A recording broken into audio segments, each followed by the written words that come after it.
আসসালামু আলাইকুম। সংবাদে আপনাদের সবাইকে স্বাগতম জানাচ্ছি আমি নুসরাত। শুরুতেই সংবাদ শিরোনাম। খালেদা জিয়া সিসিইউতে, রাজশাহীতে জামাত নেতৃত্বাধীন ৮ দলের সমাবেশ ৩০ নভেম্বর। ঐক্য অটুট থাকলে কোনো ষড়যন্ত্রই সফল হবে না, তারেক রহমান। জামায়াত নেতা ডাক্তার তাহেরকে দেখতে হাসপাতালে মির্জা ফখরুল। এতক্ষণ শুনছিলেন সংবাদ শিরোনাম, এখন বিস্তারিত। বিএনপি চেয়ারপারসন খালেদা জিয়াকে কেবিন থেকে করোনারি কেয়ার ইউনিটে সিসিইউয়ে নেওয়া হয়েছে। বৃহস্পতিবার ২৭ নভেম্বর দুপুরে বিএনপির মিডিয়া সেলের সদস্য সাইরুল কবির যুগান্তরকে বিষয়টি নিশ্চিত করেছেন। এর আগে গত রোববার ২৩ নভেম্বর রাত ৮টায় রাজধানীর এভারকেয়ার হাসপাতালে ভর্তি করা হয় খালেদা জিয়াকে। আন্দোলনরত জামায়াতে ইসলামী সহ সমমনা ৮ দল আগামী ৩০ নভেম্বর রাজশাহীর ঐতিহাসিক মাদ্রাসা মাঠে বিভাগীয় সমাবেশের আয়োজন করেছে। এ সমাবেশকে কেন্দ্র করে সর্বাত্মক প্রস্তুতি নেওয়া হয়েছে। এতে ৮ দলের শীর্ষ নেতারা বক্তব্য রাখবেন। বৃহস্পতিবার ২৭ নভেম্বর বেলা ১১টায় নগরীর কুমারপাড়ায় অনুষ্ঠিত এক সংবাদ সম্মেলনে এ তথ্য জানানো হয়। এ সময় জামায়াতে ইসলামীর রাজশাহী মহানগরীর সেক্রেটারি ইমাজউদ্দিন মণ্ডল বলেন, আমাদের দলের রাজশাহী, নাটোর, নওগাঁ ও চাঁপাইনবাবগঞ্জের নেতাকর্মীরা এই সমাবেশে অংশ নেবেন। এছাড়া অন্য ৭ দলের রাজশাহী বিভাগের ৮ জেলার নেতাকর্মীরাও এতে অংশ নেবেন। তিনি বলেন, আমাদের ৫ দফা দাবিতে আন্দোলন চলছে। ঢাকায় সমাবেশ হয়েছে, ৩০ নভেম্বর রাজশাহীতে হবে। দুপুর ২টায় শুরু হয়ে বিকাল ৪টা পর্যন্ত চলবে। জাতীয় ঐক্য অটুট থাকলে কোনো ষড়যন্ত্রই সফল হতে পারবে না বলে জানিয়েছেন বিএনপির ভারপ্রাপ্ত চেয়ারম্যান তারেক রহমান। বৃহস্পতিবার ২৭ নভেম্বর শহীদ ড.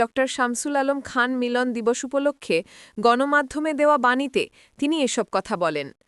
তারেক রহমান বলেন, ৫ আগস্টের ছাত্র জনতার ঐক্যবদ্ধ আন্দোলনে বিজয়ের মধ্য দিয়ে দেশ নতুনভাবে স্বাধীনতা পেলেও দেশমাতৃকার বিরুদ্ধে দেশি বিদেশি চক্রান্ত এখনও থেমে নেই। ১৯৯০ সালের এই দিনে স্বৈরশাসন বিরোধী আন্দোলনের উত্তাল সময়ে ঢাকা বিশ্ববিদ্যালয়ের টিএসসি এলাকায় তৎকালীন সরকারের সমর্থিত সন্ত্রাসীদের গুলিতে ঢাকা মেডিকেল কলেজের শিক্ষক ড. শামসুল আলম খান মিলন নিহত হন। তার এই আত্মত্যাগ আন্দোলনকে গণবিক্ষোভে রূপ দেয় এবং সরকার পতনের পথ সুগম করে। ৯০-এর স্বৈরাচার বিরোধী গণ আন্দোলনের অন্যতম নির্ভীক মুখ শহীদ ড. মিলনের প্রতি শ্রদ্ধা জানিয়ে তারেক রহমান বলেন, মিলনের আত্মদান গণতন্ত্র পুনরুদ্ধারের সংগ্রামে এক অনিবার্য বাঁক তৈরি করেছিল। বাণীতে তিনি শহীদ ড. শামসুল আলম মিলনের স্মৃতির প্রতি গভীর শ্রদ্ধা জানান এবং তার বিদেহী আত্মার শান্তি কামনা করেন। বিএনপির ভারপ্রাপ্ত চেয়ারম্যান ড. মিলনের রক্তঝরা মৃত্যু ৯ বছরের স্বৈরাচার বিরোধী আন্দোলনকে চূড়ান্ত বিজয়ের পথে ধাবিত করেছিল। গণতান্ত্রিক অধিকার পুনঃপ্রতিষ্ঠা ছিল মিলনের দৃঢ় অঙ্গীকার। তার আত্মত্যাগ সবসময় আমাদের প্রেরণা যোগাবে। তারেক রহমান বলেন, বুকের তাজা রক্তের বিনিময়ে তিনি গণতন্ত্রের বিজয় এনেছিলেন। এই পথ ধরেই দেশে স্বৈরাচারের পতন ঘটে এবং গণতন্ত্র পুনঃপ্রতিষ্ঠিত হয়। দেশনেত্রী খালেদা জিয়ার নেতৃত্বে দেশে গণতন্ত্রের নবযাত্রা শুরু হয়।